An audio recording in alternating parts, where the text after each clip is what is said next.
Izinkan saya hari ini akan membicarakan tentang hemodialisis atau cuci darah.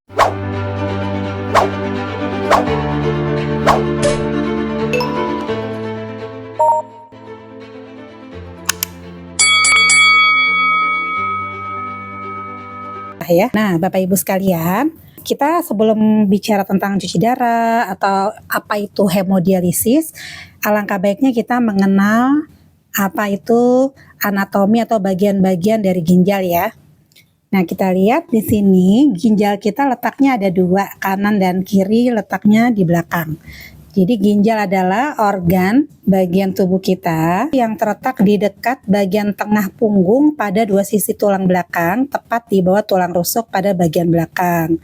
Sedangkan yang tabung ini ya, ada tabung dua ini panjang, ini adalah namanya ureter, yaitu bagian dari sistem urinaria yang berbentuk menyerupai saluran pipa atau tabung. Fungsinya untuk mengalirkan urin dari masing-masing ginjal untuk ditampung pada kandung kemih. Sedangkan buli atau kita sebut kandung kemih adalah kantong tempat bermuaranya urin. Jika kandung kemih sudah penuh, maka kita akan muncul sensasi ingin buang air kecil. Sedangkan uretra adalah saluran yang mengalirkan urin dari kandung kemih untuk kemudian dikeluarkan dari tubuh. Lalu kalau kita lihat bagian terkecil dari ginjal, ini kita sebut namanya nefron. Bagian ginjal yang terletak di sepanjang korteks itu namanya ginjal yang paling ini ya, yang paling luar, sedangkan yang bentuknya segitiga itu adalah medula atau ginjal bagian dalam. Nah, ini letaknya itu korteks itu di luar, sedangkan medula dalam ya. Sedangkan nefron ini dia satu kesatuan yang fungsinya adalah untuk mengambil cairan dan nutrisi dalam darah kita sehingga tidak terbuang. Jadi dia nantinya akan mengeluarkan racun atau sisa limbah metabolisme hasil kita memakan makanan, misalnya protein, karbohidrat akan dibuang, sedangkan yang baik akan dimasukkan lagi. Nah, bayangkan Bapak Ibu sekalian, satu ginjal ini isinya terdapat 1 juta nefron masing-masingnya. Nah, sayangnya ketika kita semakin dewasa, semakin menua, sel-sel ginjal ini tidak beregenerasi ya. Jadi kalau sudah mati dia tidak tumbuh kembali. Makanya ginjal itu harus dijaga, jangan sampai sel-selnya banyak yang mati tiap harinya. Kalau kita mati, fungsi ginjal ini banyak sekali. Ini ada beberapa hal yang penting-penting saja ya. Yang pertama, membuang sisa hasil metabolisme tubuh ya, kemudian membuang obat dari dalam tubuh. Jadi misalnya kita minum paracetamol, zat aktifnya itu akan dipakai untuk menurunkan demam, mengurangi nyeri gitu ya. Atau sakit kepala kita biasa minum paracetamol, tapi nanti zat yang tidak aktifnya atau sisanya akan dikeluarkan melalui ginjal. Kemudian yang berikutnya adalah menjaga keseimbangan cairan, elektrolit, dan asam basa. Lalu mengatur tekanan darah dan memproduksi vitamin D untuk menjaga kesehatan tulang. Kalau kita lihat nih dari yang kita makan ya, misalnya kita makan vitamin D dari ikan teri ya, dari telur atau dari makanan yang mengandung vitamin D atau suplemen. Nah, di dalam ginjal itu nantinya akan dirubah yang provitamin D menjadi vitamin D aktif. Itu yang membantu adalah ginjal. Sehingga kalau nanti ada penyakit yang ginjal kronik ya atau gangguan ginjal, maka vitamin D ini tidak berbuat dengan baik ya sebagaimana harusnya. Jadi kalau ada sel-sel ginjal yang makin lama makin sedikit, maka vitamin D juga tidak berperan dengan baik. Karena tidak ada yang merubah dengan benar provitamin D menjadi vitamin D aktif. Kemudian juga membantu memproduksi sel darah merah melalui hormon namanya eritropoietin. Nah, jadi untuk itulah Bapak Ibu sekalian, kita harus menyayangi ginjal kita dari sekarang.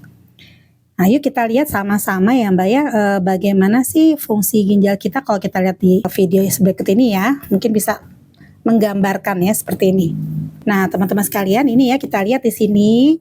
Ini adalah ya yang bagian luarnya korteks, lalu nih ada bulatan-bulatan ini ya, ini namanya satu kesatuan nefron ya, yang warna biru ini ya. Nah, yang sedangkan yang bulat ini namanya kapsula Bowman. Di dalam kapsula Bowman ini adalah gelung-gelung pembuluh darah yang disebut glomerulus, yang tugasnya memisahkan atau menyaring yang racun yang mana, yang nutrisi yang mana, sehingga ada pertukaran zat sehingga yang tidak baik atau yang racun sisa-sisanya akan dikeluarkan ya, dikeluarkan melalui saluran kemih kita. Nah ini, jadi kita lihat ya betapa luar biasanya ya fungsi ginjal kita. Ada saringan, ini adalah saringan yang namanya kalau kita gampangnya tuh bahasa awamnya saringan, sehingga kalau ada saringan yang tidak baik, tidak rapat-rapat atau dia melebar, maka harusnya zat-zat yang tidak boleh dikeluarkan seperti albumin, sel darah merah, kalau saringannya rusak, maka dia akan mengeluarkan zat-zat yang baik untuk dikeluarkan ke tubuh, gitu ya. Nah, kemudian kita harus tahu juga nih, sebelum ke cuci darah ternyata ada penyakit yang kita sebut dengan penyakit ginjal kronik. Nah, penyakit ginjal ini sebetulnya tidak hanya diabetes, hipertensi penyebabnya, tapi ternyata banyak sekali penyebab yang menyebabkan pasien menjadi penyakit ginjal ya, mempunyai penyakit ginjal. Misalnya penyakit ginjal bawaan, ada kista-kista banyak sekali waktu lahir. Kemudian ada infeksi, misalnya infeksinya bisa di infeksi saluran kemihnya, atau di buli-bulinya, atau di glomerulusnya ya. Ada atau bisa juga batu, misalnya batu itu ada di ginjal, di ureter, buli-buli, bisa di mana saja tempatnya, dan kadang-kadang kalau tempatnya itu di ureter itu sakit sekali ya. Kemudian ada juga tumor, misalnya pada laki-laki tumor prostat ya, atau kanker kita sebut dengan karsinoma, atau gangguan imunologi misalnya glomerulonefritis, sindroma nefrotik, lupus ya. Nah, penyakit dua hal ini yang paling banyak yang kita temui sehari-hari adalah diabetes dan hipertensi, yang lama-lama komplikasinya menyebabkan penyakit ginjal kronik. Nah, kemudian kita harus bedakan nih Bapak Ibu sekalian, ternyata gangguan ginjal ini ada yang sifatnya akut ya dari segi waktunya, ada yang sifatnya kronik. Kalau akut, penurunan fungsi ginjalnya itu dia baru terjadi atau mendadak, biasanya di bawah 7 hari. Sedangkan kronik dia sudah terjadi gangguannya lebih dari 3 bulan. Kalau kita lihat definisinya ya, kalau yang namanya penyakit ginjal kronik itu adalah penurunan fungsi ginjal atau adanya kerusakan struktur ginjal yang tadi kita lihat Bapak Ibu waktu di video tadi ya, betapa baiknya struktur ginjal, ada yang struktur bagian luar, bagian dalam, ada pembuluh darah ya, ada sistem nefron. Nah, itu namanya struktur. Nah, ini kerusakannya ini bersifat progresif ya, dan berlangsung lebih dari 3 bulan. Yang namanya progresif ini biasanya tidak akan kembali ke normal. Jadi kalau udah ada kerusakan minimal misalnya 10%, nanti menjadi 12%, 15%, 50%, dan akhirnya menjadi 100%. Nah, definisi PGK ini ada ditandai oleh 2 hal ya. Pertama, adanya penanda kerusakan ginjal, ini boleh 1 atau lebih. Yaitu pertama, misalnya adanya kebocoran protein kalau orang bilangnya ya, atau albumin urea, yaitu ditemukannya albumin dalam urin kita. Normalnya albumin itu hanya boleh di bawah 20 atau maksimal di bawah 30. Tapi kalau misalnya terjadi albuminnya keluar banyak, biasanya kalau kita ukur lebih dari 30. Bisa jadi ratusan atau bahkan ribuan. Atau bisa juga penanda kerusakannya itu kelainan sedimen urin. Nanti akan saya jelaskan ya. Misalnya kalau kita periksa urin lengkapnya itu ada kristal-kristal, batu, ada segala macam ya. Nah, itu bisa terlihat progresif, artinya terus ada, persisten ada selama 3 bulan. Atau adanya gangguan elektrolit akibat gangguan tubulus ginjal ya. Nah, gangguan elektrolit ini misalnya yang paling sering adalah elektrolitnya tuh seperti kaliumnya terlalu rendah ya, sehingga menyebabkan gangguan otot pernafasan ya, lemas, seperti lumpuh ya, itu namanya gangguan elektrolit. Atau bisa juga kelainan pemeriksaan histopatologi pada pemeriksaan misalnya kita biopsi ginjal ya, lalu kita lihat di bawah mikroskop, oh ternyata ada gangguan histopatologi yang tidak normal. Kalau lebih dari 3 bulan ini kita sebut PGK. Bisa juga ada pasien yang pernah transplant di luar negeri atau di dalam negeri ya. Mungkin di Singapura pernah transplant. Nah, orangnya masih sekarang alhamdulillah misalnya udah sehat, tapi tetap kita katakan dia PGK karena ada riwayat transplantasi ginjal. Kemudian dari kerusakan, kita melihatnya dari kerusakan struktur dari pencitraan. Misalnya USG ginjal atau CT scan ya, dan lain-lain. Kalau kita melihat ada kista, ada batu misalnya, ada pelebaran ginjal lebih dari 3 bulan, maka kita sebut dia PGK, yaitu penyakit ginjal kronik. Nah, kemudian bisa juga yang kedua adalah adanya penurunan laju filtrasi glomerulus atau bahasa Inggrisnya glomerular filtration rate ya, yaitu di bawah batasan itu di bawah 60 mililiter per menit per 1,73 meter square ya. Gampangnya persentase saja kita bilang di bawah 60% gitu ya kira-kira ya. Nah, ini adalah definisi dari PGK. Jadi nanti kita patokannya dari dua hal ini. Kalau misalnya ternyata ada kista, kita ulang-ulang ternyata lebih dari 3 bulan ada, berarti PGK. Kok protein urin atau albumin urinnya nggak negatif-negatif nih terus ada, berarti sudah layak dibilang PGK ya. Atau nggak ada kerusakan apa-apa ya, tapi kok laju filtrasi glomerulusnya 50 gitu ya. Nah, itu juga kita bisa sebut pasien ini mengalami PGK. Nah, jadi ternyata stadium penurunan fungsi ginjal ini kita bagi menjadi 5. Jadi yang namanya PGK ini ada yang ringan, sedang, dan berat ya. Kita membaginya 5, ada stadium 1, 2, dan 3 itu dibagi 2 lagi, 3A, 3B, 4, dan 5. Nah, ini berdasarkan nilai LFG tadi Bapak Ibu ya. Yang tadi ini yang saya bilang ini ya, nah ini berdasar ini, yang nomor 2 ini, ternyata kita bisa bagi menjadi berapa stadium. Kalau stadium 1 itu lebih dari 90. Padahal tadi kita lihat gini, kok 90 udah PGK ya, kan harusnya di bawah 60. Tapi ingat, kalau kita lihat ada bukti kerusakan ginjal, walaupun LFG di atas 90, kita masih bisa bilang dia PGK stadium 1. Misalnya kerusakan ginjalnya ada kista ya, ada batu, walaupun laju filtrasinya masih di atas 90, berarti bisa kita bilang dia PGK stadium 1. Lalu PGK stadium 2 yaitu persentasenya kurang lebih 60-89. Deskripsinya ini maksudnya apa? Dia sedikit menurun fungsi ginjalnya disertai bukti kerusakan ginjal ya. Tadi misalnya ada apa Bu? Pelebaran pembuluh ginjalnya, atau ada kista, ada batu gitu ya. Itu namanya ada kerusakan struktur ya. Berarti kita bilang stadium 2. Lalu stadium 3A yaitu filtrasinya kira-kira 45-59%. Nah, ini kita katakan dia menurun sedang dengan atau tanpa bukti adanya kerusakan ginjal ya. Walaupun nggak kelihatan, kok kita udah cari-cari nggak ada kerusakan ya, tapi kok nilainya 45 gitu, berarti kita masuk ke stadium 3A ya. Sedangkan 4 adalah LFG-nya antara 15-29.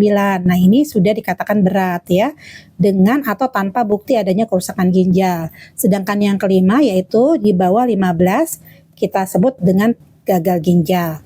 Nah, kalau kita sebut dengan PGK yang progresif yaitu penurunan LFG-nya secara konstan lebih dari 5% dalam waktu 1 tahun. Nah, jadi kalau ada percepat sekali harus segera datang ke dokter untuk diperiksa penyebab dan bagaimana terapi selanjutnya. Nah, Bapak Ibu sekalian, kalau kita lihat secara gambar, ternyata kalau lihat animasinya ya, ini kalau 100% fungsi ginjal kurang lebih atau 90, yaitu kira-kira yang putih-putih itu yang tidak berfungsi, ini masih penuh nih, sel-selnya masih bagus ya. Sedangkan stadium 2 sudah mulai hilang seperempatnya, stadium 3A sudah mulai berkurang hampir separohnya ya, yang putih-putihnya ini yang sudah rusak.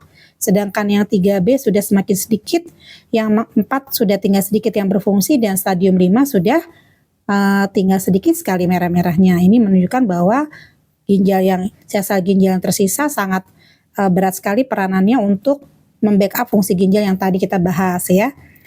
Nah, kemudian kalau kita lihat dari gambaran anatomi bentuk ginjalnya, kita bisa bayangkan kalau yang stadium 1 masih utuh, besar, permukaannya licin ya, masih merah bagus gitu ya. Sedangkan stadium 2 sudah mulai ada yang keriput, stadium 3 sudah mulai mengecil, stadium 4 apalagi warnanya sudah mulai menghitam, dan stadium 5 sudah sangat mengecil ya. Kita tahu bahwa ginjal yang normal itu antara 9-10 cm. Nah, kalau sudah mengecil bahkan bisa sampai 6 atau 5 cm. PGK itu banyak nggak sih kejadiannya ya?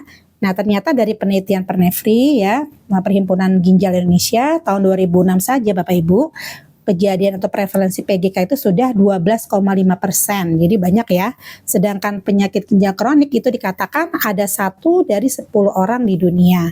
Dan berdasarkan penelitian Riskersdas tahun 2018, prevalensinya kurang lebih 3,8 per mil, jadi cukup banyak.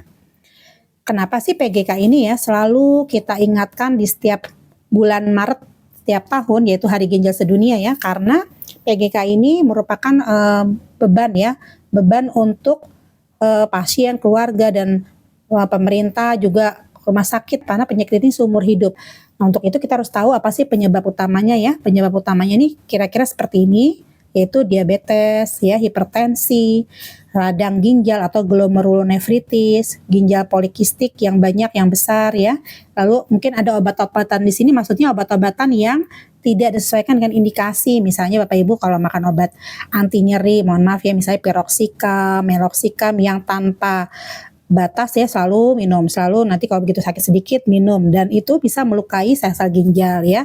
Tapi kalau obat-obatan untuk kesehatan ginjal, misalnya obat hipertensi, diabetes ya, itu malah harus diminum, karena kalau tidak diminum malah mengganggu fungsi ginjal, malah makin cepat ya penurunannya. Lalu ada juga penyakit yang disebabkan autoimun ya, contohnya glomerulonefritis, sindrom nefrotik, lupus. Nah, itu juga bisa merusak sel-sel ginjal. Dan yang tidak kalah banyaknya juga adalah infeksi ya. Infeksi juga menyebabkan penyakit ginjal kronik. Bapak Ibu sekalian, kenapa sih ini harus terus kita bicarakan, kita propagandakan? Bersyukur sekali ya hari ini kita bicarakan juga, karena kalau kita tidak tahu ya, maka akan banyak teman-teman kita, keluarga kita yang terkena PGK kalau tidak diobati dengan secara benar, akan menjadi beban semuanya ya, karena penyakit ini tidak bisa disembuhkan ya. Bapak Ibu bisa kebayang nggak? Tidak diapa-apain saja ya, itu akan turun per tahunnya fungsi ginjal, apalagi kalau tidak diobati ya, apalagi kalau pasiennya ada diabetes, belum lagi ada hipertensi, ada penyakit jantung, pernah stroke, maka penurunan fungsi ginjal akan semakin cepat. Lalu memerlukan pengobatan seumur hidup. Nah, makanya saya suka guyon sama pasien-pasien ya, jangan bosan ketemu saya gitu ya, setiap bulan. Kalau di BPJS itu kan setiap bulan ya, harus ketemu dengan dokter, dengan saya. Nanti akan kita buat program ya, program untuk jangan sampai progresivitas penyakit ginjalnya semakin lama semakin turun secara drastis ya. Jadi kita harus memperlambat ya. Kalau bisa 1% per tahun, kalau bisa 1% per 2 tahun, per 5 tahun, lamban penurunannya sehingga tidak memerlukan hemodialisis atau cuci darah gitu ya. Kemudian penyakit ini juga bisa menyebabkan komplikasi yang luar biasa berat ya. Contohnya stroke, kardiovaskularnya misalnya penyakit jantung koroner ya, dan lain-lain. Bahkan kematian dan kecacatan ya. Dan karena ini memerlukan bantuan backup untuk kita rutin mengeluarkan racun, air, asam, maka membutuhkan yang kita sebut dengan terapi pengganti ginjal. Nah, Bapak Ibu sekalian, sebetulnya bagaimana sih gejalanya ya? Nah, gejalanya ini tergantung stadiumnya. Kadang-kadang tidak ngeh gitu kalau itu adalah penyakit ginjal ya.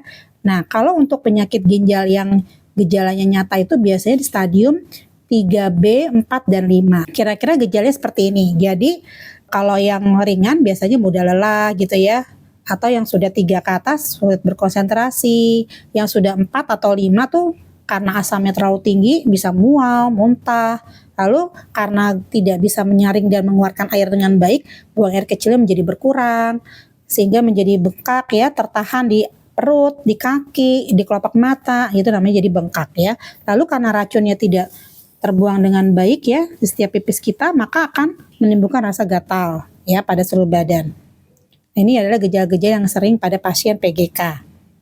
Nah, jadi Bapak Ibu harus kita kenali 4 faktor risiko penyakit utama nih, risiko utama yang harus kita waspadai supaya jangan sampai terkena PGK, yaitu tekanan darah tinggi, diabetes, penyakit jantung pembuluh darah, atau ada nggak keluarga kita, misalnya orang tua, kakek, nenek ya, yang menderita penyakit ginjal ya, dinyatakan dokter ada gangguan ginjal di keluarga kita, berarti kita sebagai keturunannya harus juga memeriksakan ya, karena ada sedikit ya persentasenya, 5 sampai di bawah 10%, ada juga keturunan atau genetik. Ada lagi nih faktor risiko lain selain 4 tadi yang harus kita waspadai jangan sampai terkena penyakit ginjal, yaitu umur di atas 60 ya, kegemukan. Nah, coba deh Bapak Ibu deh lihat perut kita masing-masing, diukur ya dari udel atau umbilikus ke tegak lurus ke belakang ya, dilingkari. Kalau perutnya lingkarnya laki-laki lebih dari 90, wanita lebih dari 80, berarti kita kegemukan nih. Berarti harus olahraga ya supaya kita jangan sampai berisiko penyakit ginjal kronik. Lalu mungkin kita bisa tanya dengan orang tua kita, apakah berat badan lahir kita kurang? Nah, ini juga berpotensi menjadi PGK. Lalu perokok ya, kemudian ini yang saya tadi bilang ya, jangan sampai menggunakan obat antiinflamasi non steroid, misalnya piroxicam, meloxicam ya, yang sifatnya itu tidak dibatasi waktunya, terus menerus ya, dosisnya tinggi. Nah, ini hati-hati bisa melukai sel ginjal. Lalu ada penyakit infeksi saluran kemih yang berlangsung lama, berulang-ulang, ini juga harus hati-hati. Kemudian ada batu ginjal ya, dan juga ada penyakit autoimun lain. Nah, sekarang pertanyaannya nih ya, sesuai dengan judul kita. Jika sudah gagal ginjal, apakah kita akan membutuhkan terapi pengganti ginjal? Ya, jawabannya betul sekali. Karena sudah gagal ginjal, tadi sudah tinggal berapa Bapak Ibu? Kecil sekali ya, tinggal nih 1/4 kurang kali ya. Maka dia tidak sanggup untuk menahan atau mengeluarkan racun-racun, air, asam, keluar urin itu tidak bisa, sehingga harus dibantu. Seperti kacamata ini Bapak Ibu, saya nggak bisa ngelihat dengan jelas, harus dibantu dengan kacamata. Begitu pula dengan ginjal kita. Nah, ginjal kita ini sudah kewalahan, sudah minta tolong, maka butuh yang namanya TPG, itu terapi pengganti ginjal. Nah, terapi pengganti ginjal di dunia yaitu ada 3 ya. Pertama namanya hemodialisis atau kita sebut bahasa awamnya cuci darah. Lalu ada 2 nih. Yang kedua adalah CAPD ya, nama atau peritoneal dialisis lewat perut. Yang ketiga transplantasi ginjal atau cangkok ginjal. Nah, sekarang kita akan bicara tentang hemodialisis. Nah, Bapak Ibu jangan khawatir ya, yang namanya hemodialisis ini tidak menyeramkan ya, jangan khawatir. Ibaratnya kalau kita lihat Bapak ini dia nyantai ya sambil dada-dada, dia rutin 2 kali seminggu ya. Di sini ada mesin, kemudian ada dialiser di sini ya, ada ginjal buatan, ada mesin, lalu ada selang ya. Nah, ini kita pelajari ya pelan-pelan Bapak Ibu ya. Nah, jadi yang disebut dengan HD atau hemodialisis atau cuci darah adalah proses dialisis yang paling banyak di Indonesia di antara 3 tadi ya. Nah, ini dilakukan dengan menggunakan alat yang disebut dialiser atau ginjal buatan yang tadi saya bilang tabung tadi ya. Nah, pada HD ini darah dipompa keluar dari tubuh, kemudian masuk ke dalam dialiser atau tabung tadi. Nah, dalam tabung itu darah dibersihkan atau disaring, difusi ya. Prosesnya difusi dari zat-zat racun melalui proses ultrafiltrasi, difusi, konveksi dan lain-lain dengan menggunakan cairan dialisat, yaitu suatu cairan khusus untuk dialisis. Kemudian darah yang sudah bersih akan kembali lagi ya, kembali ke dalam tubuh kita. Nah, Bapak Ibu bayangkan ya, karena ini ada yang tanya nih, Dok, kalau misalnya saya udah PGK udah 14% atau 8% ya, biasanya kapan sih kita mulai disuruh cuci darah? Kalau non diabetes, biasanya kita mulainya 5% atau 6%.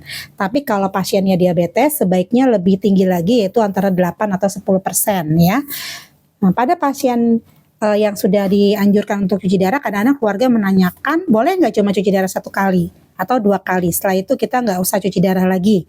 Intinya Bapak Ibu, karena kita tiap hari kan harus makan, dan kalau sudah dikatakan PGK sudah harus cuci darah, kan berarti pasiennya membutuhkan protein kurang lebih 1 gram per kilogram berat badan. Anggap saja misalnya berat badannya 50, berarti dia harus makan protein 50 gram per hari. Nah, makan protein 50 gram per hari, misalnya 2 ikan, 2 tahu, 2 tempe ya sehari itu ya, itu pasti ada sisa metabolisme yang berupa zat racun, contohnya urium, kreatinin, kalium ya, asam urat itu kan, dan juga fosfor harus dikeluarkan. Karena kita kan bukan boneka atau robot ya, begitu makan udah aja nggak ada sisa, pasti ada sisa ya, namanya manusia pasti ada sisa, ada buang air kecil, tinja gitu kan, ada keringat. Nah, itulah sunatullah, Allah membuat manusia seperti itu ya. Jadi ada sisa metabolisme yang diproduksi tubuh secara terus-menerus setiap saat ya, sehingga apabila tidak dapat dikeluarkan akan terjadi penumpukan sisa metabolisme tadi yang berbahaya bagi pasien. Makanya misalnya hari ini udah cuci darah, nanti 2 hari atau 3 hari lagi pasti akan ada penumpukan lagi tuh, urium kreatin ini akan naik lagi. Artinya berarti gimana dong? Berarti HD-nya harus rutin 2 atau 3 kali seminggu di rumah sakit. Kalau BPJS biasanya hanya 2 kali seminggu, dan itu pun waktunya kurang lebih 5 jam kalau 2 kali. Tapi kalau 3 kali hanya 4 jam ya, kurang lebih semuanya 10-12 jam ya untuk memerlukan cuci darah itu. Nah, jadi itu jawabannya Bapak Ibu ya. Sih biaya HD setiap kali kurang lebih antara Kalau yang RSUD antara 850.000 sampai 1 juta, bahkan ada yang lebih ya. Itu per kali cuci darah. Nah, kita kan butuhnya nggak cuma sekali, tapi 2 kali per minggu, anggap aja 8 ya. Berarti 8 juta kurang lebih per bulan. Nah, ini kan rutin seumur hidup, nggak boleh di stop. Nah, berarti kalau setahun berapa Bapak Ibu? Ya, lumayan ya, 8 juta kali 12 bulan. Nah, bisa dihitung ya. Jadi makanya BPJS itu lumayan juga nih, mengeluarkan dana sekitar 4,8 triliun per tahun untuk hanya biaya HD ya. Nah, sekarang berapa banyak sih pasien HD di Indonesia ya? Ini dari penelitian atau laporan dari Indonesian Renal Registry Pernevri tahun 2018 ya. Ternyata semakin lama semakin meningkat. Kita lihat ya. Sekarang sudah berapa nih Bapak Ibu? 132.142, bahkan sekarang mencapai lebih dari 150.000 kebutuhan pasien untuk HD ya. Nah, lagi-lagi penyebab gagal ginjal yang membutuhkan HD itu pertama adalah hipertensi nih, darah tinggi, yang kedua adalah diabetes. Nah, untuk itu kalau kita ada darah tinggi atau diabetes, kita berupaya rutin datang ke dokter, jangan sampai kita terkena PGK, apalagi gagal ginjal. Nah, sebelum kita mulai HD, ada yang harus kita lakukan, yaitu membuat akses vaskular, yaitu jalur, apa sih akses vaskular? Jalur darah untuk mengalirkan darah dari pasien ke mesin dan sebaliknya dari mesin ke pasien ya. Pertama kali nih yang atas ini ya, ini namanya sedel, namanya yang non tunnel ya, artinya tidak ditanam, sifatnya permanen, biasanya cuma 3 atau 4 bulan saja ya. Bahkan ada yang menganjurkan 1 atau 2 bulan kalau di luar negeri, daerah maju ya, negara maju. Nah, kemudian ada yang sifatnya ditanam atau tunnel nih di bawah kulit.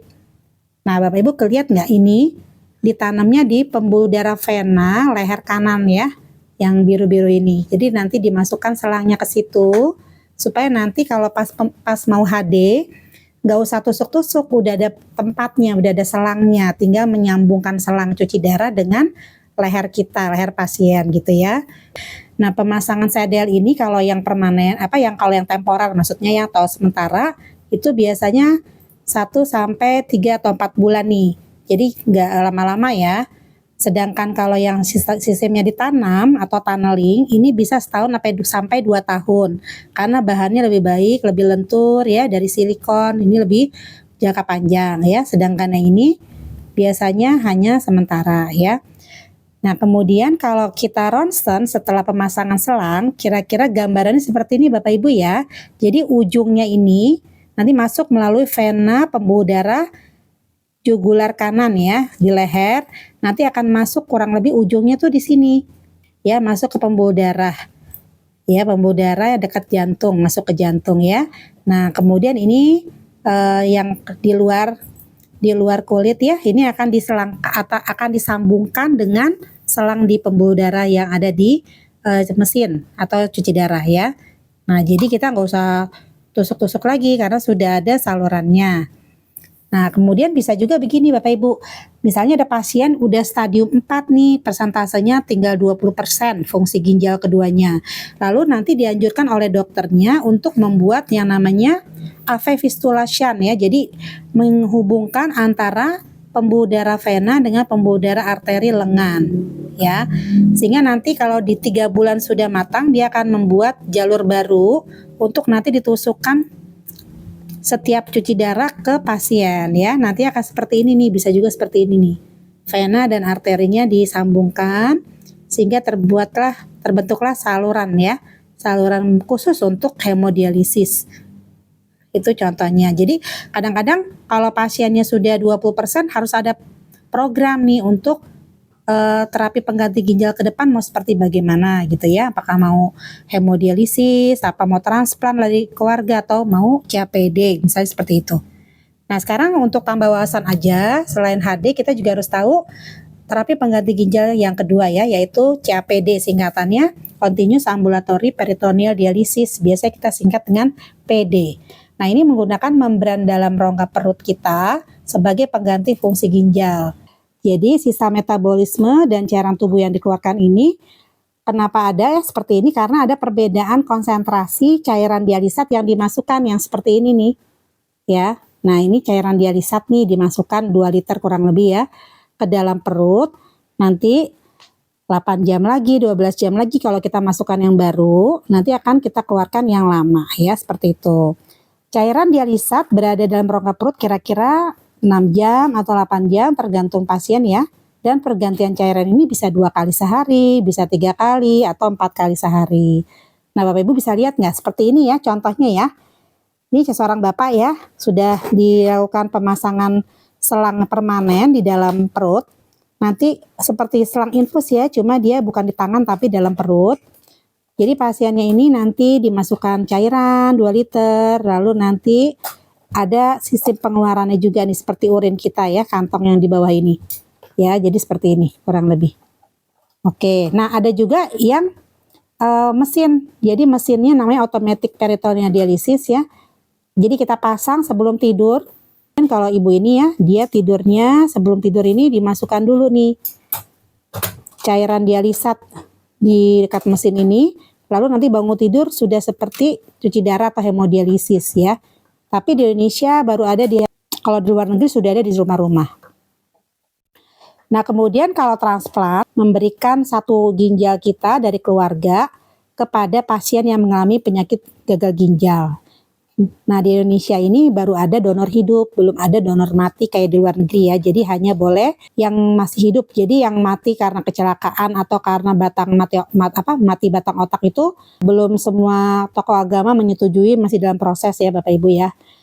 Nah, kalau di Indonesia masih ada kemungkinan bisa ya, tapi dianjurkan dari keluarga terdekat. Kenapa? Karena kita jangan sampai terjadi perdagangan organ ya. Waktu itu ada risuh ya. Nah, ini kita dianjurkan yang terdekat aja, misalnya anak ke ibu, ibu ke anak, ke kakak, ke adik ya.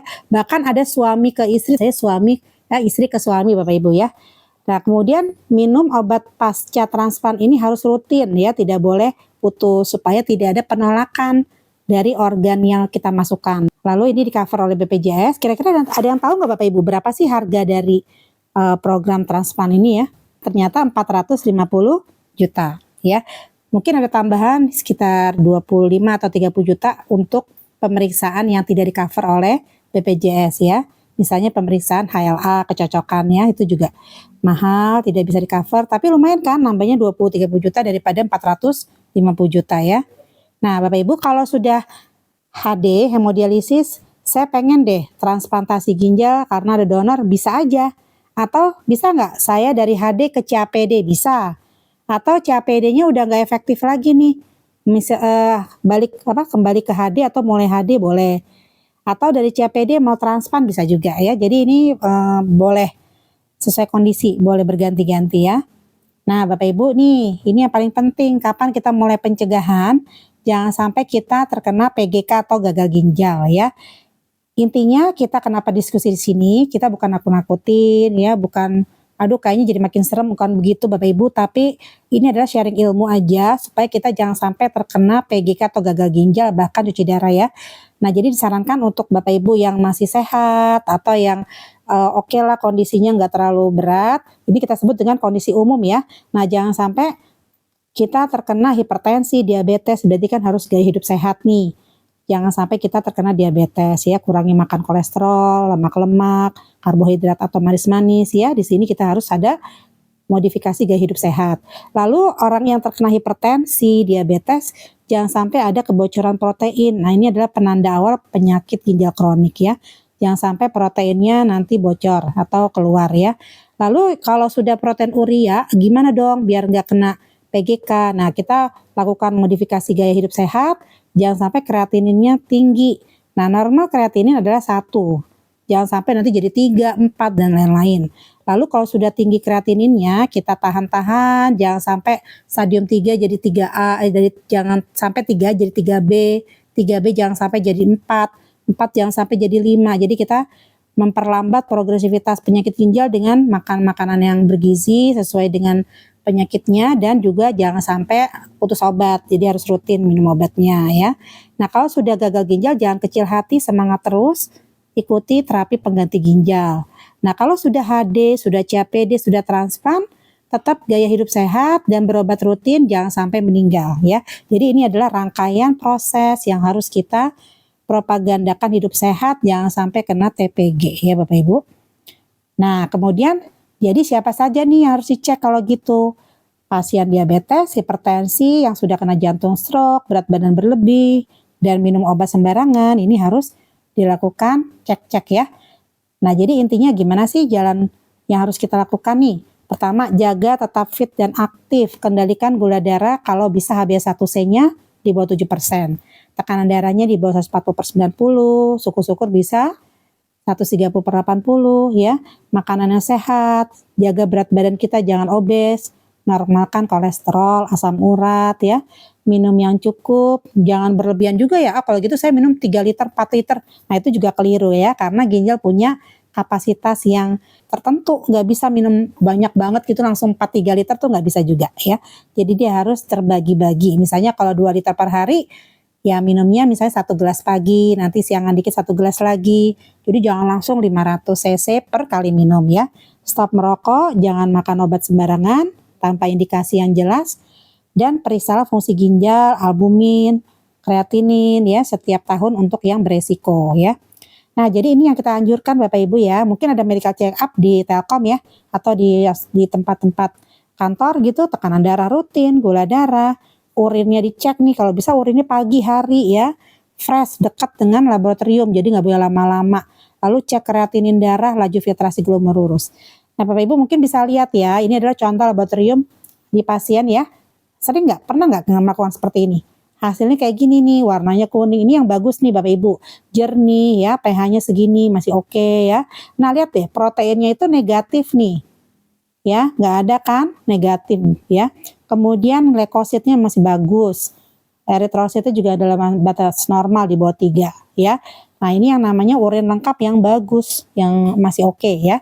Nah kalau kita lihat nih, lihat deh Bapak Ibu. Warnanya coklat, kejernihannya keruh, proteinnya positif 2. Nah ini kita sebut dengan protein urea atau albumin urea ya. Darah samarnya positif 3, kan normal negatif. Leukositnya juga ada. Sel darah merahnya penuh, leukositnya 10. Nah ini berarti sudah ada sesuatu nih, ada peradangan ya. Nah kalau kita lihat lagi nih contoh lab pasien lain ya. Bapak Ibu bisa lihat nggak tuh? Nah proteinnya berapa nih? Positif 1 ya. Tuh positif 1 proteinnya. Eritrositnya juga banyak banget, 80-100.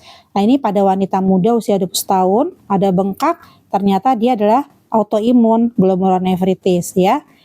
Nah kalau kita lihat lab Bapak Ibu, mungkin kita bisa lihat lab pasien saya nih contohnya ya, uriumnya 130, normal 20-40, berarti naik nggak Bapak Ibu? Naik berapa kali lipat? 3 kali lipat ya naiknya ya. Kreatininnya normal di bawah 1.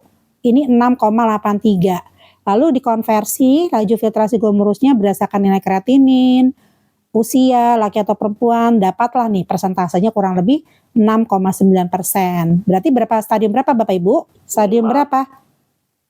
5, betul ya, di bawah 15%. Dia cuma 6, atau 7 lah kita anggap ya. Berarti rendah banget nggak Bapak Ibu? Sangat rendah, sudah stadium 5 nih. Ini sudah dianjurkan untuk cuci darah ya. Jadi obat darah tinggi atau diabetes itu tidak menyebabkan sakit ginjal ya, walaupun dikonsumsi dengan waktu yang lama. Nah, jadi yang terakhir Bapak Ibu lakukanlah gaya hidup sehat ya. Nanti boleh lihat video saya di YouTube. Bisa cari Dr. Noli Juaria YouTube-nya tentang mengenal gagal ginjal dan terapi pengganti ginjal. Nanti akan saya jelaskan ya bagaimana mencegahnya, yaitu dengan makanan yang bergizi, Bapak Ibu ya, lalu kurangi garam. Nah ini adalah bahan-bahan yang mengandung garam, jangan sering-sering apalagi sudah darah tinggi, kalau bisa di bawah 6 gram per hari saja. Nah ini adalah makanan yang baik untuk penyakit ginjal kronik ya. Jadi kita kembali ke orang Sunda dan Jepang Bapak Ibu, ikan, tempe, tahu, kacang sehat ya, bukan kacang goreng nih, kacang rebus, susu rendah lemak, ini yang dianjurkan. Dan hindarilah daging-daging ya, olahan, jeroan, apalagi Bapak Ibu tuh, seafood, jeroan, gorengan, daging sapi, bebek. Nah itu banyak mengandung protein tinggi. Kenapa sih harus dibatasi? Karena fungsi ginjalnya sudah menurun, jadi jangan sampai membebani ginjalnya untuk filtrasinya lebih keras lagi. Karena kalau kita memberikan makanan yang seperti ini, maka dia membebani ginjalnya bekerja lebih berat lagi ya Bapak Ibu ya. Nah, kemudian nih hati-hati kalau makan gula tambahan ya. Kita kan sering banget nih sendok gula itu berapa sih, kadang-kadang ada yang sampai 5 sendok ya. Nah, padahal kita dibatasi kalau umur 19 tahun itu hanya 37 gram, bahkan kalau bisa 50 gram aja deh, jangan banyak-banyak ya. Nah, coba deh kita lihat nih. Ternyata satu snack yang kecil ini mengandung 27 gram gula. Jadi setara dengan 7 sendok makan gula pasir ya. Banyak apa Bapak Ibu? Nah, ini yang khawatirnya lama-lama kalau dibiarkan bisa menyebabkan darah tinggi atau diabetes ya, karena gulanya terlalu tinggi dan kadar garamnya sudah 4,5 nih. Padahal kita harus makan berapa gram? 5 sampai 6 gram saja. Tapi snack ini jadi 4,5 gram, tinggi sekali ya kadar natrium atau saltnya. Nah, ini harus hati-hati. Nah, ini yang terakhir ya, hidup sehat, olahraga rutin, berjemur matahari, hindari stres, vaksinasi ya, minum yang baik, yang cukup, dan makan makanan buah dan sayur yang bergizi. Nah, ini pasien datang, diukur, ditensi ya, kemudian ditimbang, saturasi dilihat ya. Nah, ini mesinnya seperti ini Bapak Ibu ya. Nah, ini suster kita melakukan persiapan untuk menjalankan HD awal HD ya. Jadi disambungkan dulu selang-selangnya ke tubuh pasien. Nah, seperti ini namanya tabung nih ya, tabung dialiser nih. Tabung dialiser. Nah, ini mesinnya seperti ini. Di set dulu mau ditarik berapa sih cairannya ya. Kemudian kecepatannya berapa cc per menit ya, nanti ada catatannya. Nah, ini menghubungkan darah dengan mesin hemodialisis ya. Kira-kira berapa jam Bapak Ibu? 4 jam atau 5 jam. Kalau 4 jam untuk yang 3 kali seminggu, ya kalau yang 2 kali 5 jam ya. Nah, ini kemudian kita lakukan selang-selangnya dihubungkan ya. Seperti ini. Lalu kita pantau deh per jamnya. Bagaimana tensinya, nadinya ya. Nah, Bapak Ibu yang usah khawatir ya, pasien hemodialisis ini bisa sambil makan, sambil nonton, tiduran, baca novel gitu ya. Jadi nggak takut gitu. Jadi enjoy aja gitu, bisa sambil ngetik bahkan tangan satunya. Kalau tangan kiri dipasang selang, tangan kanannya kan bebas tuh. Bisa sambil kerjain tugas gitu ya, sambil baca-baca. Nah, mungkin itu aja dari saya ya. Silakan kalau ada yang mau bertanya, ini kurang lebih gambaran tentang apa sih hemodialisis itu.